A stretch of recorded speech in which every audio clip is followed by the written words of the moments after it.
I'm very pleased, of course, to have worked for Selmer during a little bit more than 10 years. I've been sales manager for Selmer, and it has been, of course, for me, which was clarinet amateur, a great experience. This company, of course, is a real legend because it has been founded since 1885, which has been, of course, one of the oldest company in the world, and who is now manufacturing saxophones, clarinets, mouthpiece, and of course has also manufactured some brass. So it has been really a great company for whom I did work.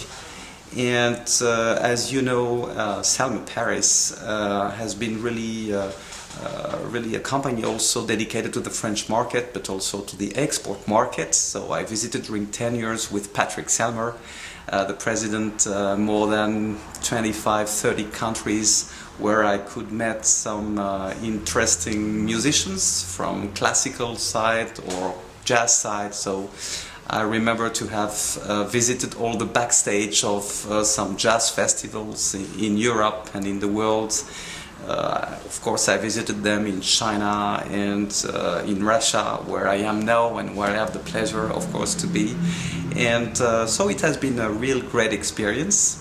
And it probably gave me in my heart really well the most important souvenir that I could get to work in that company. So what I can say, Selmer Paris is a great company. I'm just wishing that it will be, of course, for the future, a very creative and nice company to be with for all the musicians. In fact, when we are manufacturing an instrument by Selmer Paris, we are beginning with the sound first. That's the sound which is really in the heart of the instruments.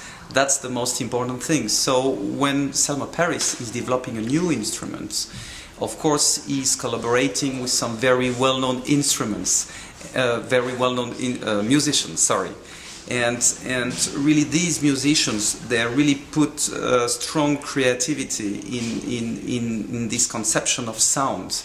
And this is not an industrial process like we are making or manufacturing any other things in the world. I mean, this is really the sound which is at the in the heart of the conception, and it's what you can find. And then, of course, there is the aesthetic design, which is also a very strong point.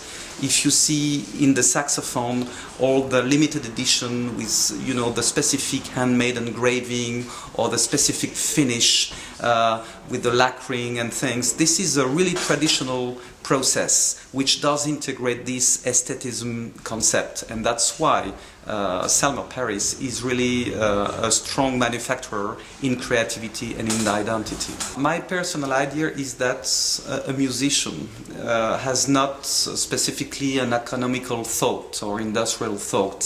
He is looking for identity, and probably regarding all the manufacturers you have in the entire world, because you have many competitors which make low price, sometimes also very good instruments, of course. But Selmer Paris has a strong identity, and during all the process of manufacturing, of designing the instruments or talking about the sound, Selmer Paris does respect always this kind of great identity, and that's why most of the musicians, they think about Selmer as a unique company. This is really, you know, this feeling that I kept. And playing Selmer Paris instruments, it's not like playing another instrument.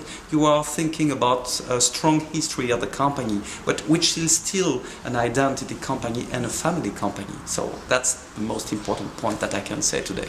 During the last 10 years, when I've been working for Selmer, I always had the same question, which is, of course, why, you know, there was the Mark VI, which was considered as the best instrument, and then why suddenly you went to Mark VII and then to the others. But in fact, at this time, when Selmer Paris made the design of the Mark VII, there was a request, which was funny. I mean, the feeling that the people had at this time, they wanted probably to have an evolution in the saxophone. So they changed the design, of course, of the instrument, all the key system, which was totally different, of course, but of course some changes in the sound.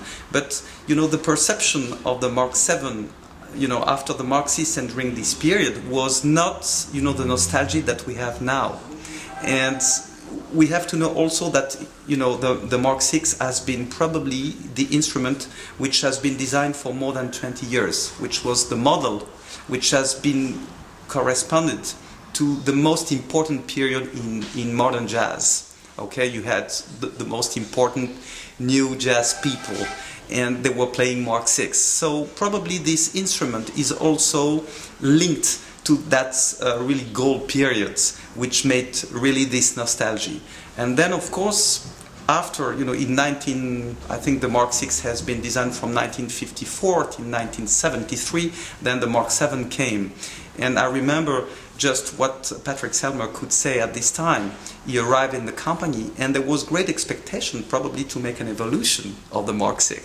And of course now we are coming back to nostalgia and thinking that, of course, when we have a new Mark VI in the hand, regarding the design, regarding the sound, many things were really terribly good. But by the way, it was not so much in tune. If you play a Mark VI, you can see that compared to the new instruments, to the reference, for instance, the Mark VI is terribly untuned. So, you know, we have to make a part between, you know, the nostalgia you have about the instrument and, of course, his really main qualities that was absolutely good. But of course, you know, there were also some problems at this time that were discussed hardly, and that was probably for that reason that decided also to make some evolutions. But you know how is the cycle of the products. If you take, you know, the lovers of the old cars, they don't understand why we don't make anymore some old cars like in the 40s or in the 50s, and they come back, you know, to the old models. So it's a kind of irrational feeling, and at the same time a rational feeling, because that's true that the Mark VI has been probably one of the best saxophones in the world.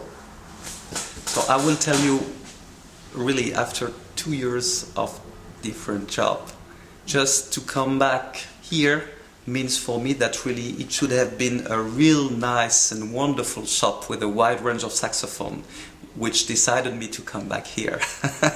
To come back to an old nostalgia of the instruments, and probably I never saw a shop like this with such a wide range of instruments and such welcome people to talk about saxophones. That's why I decided to come back.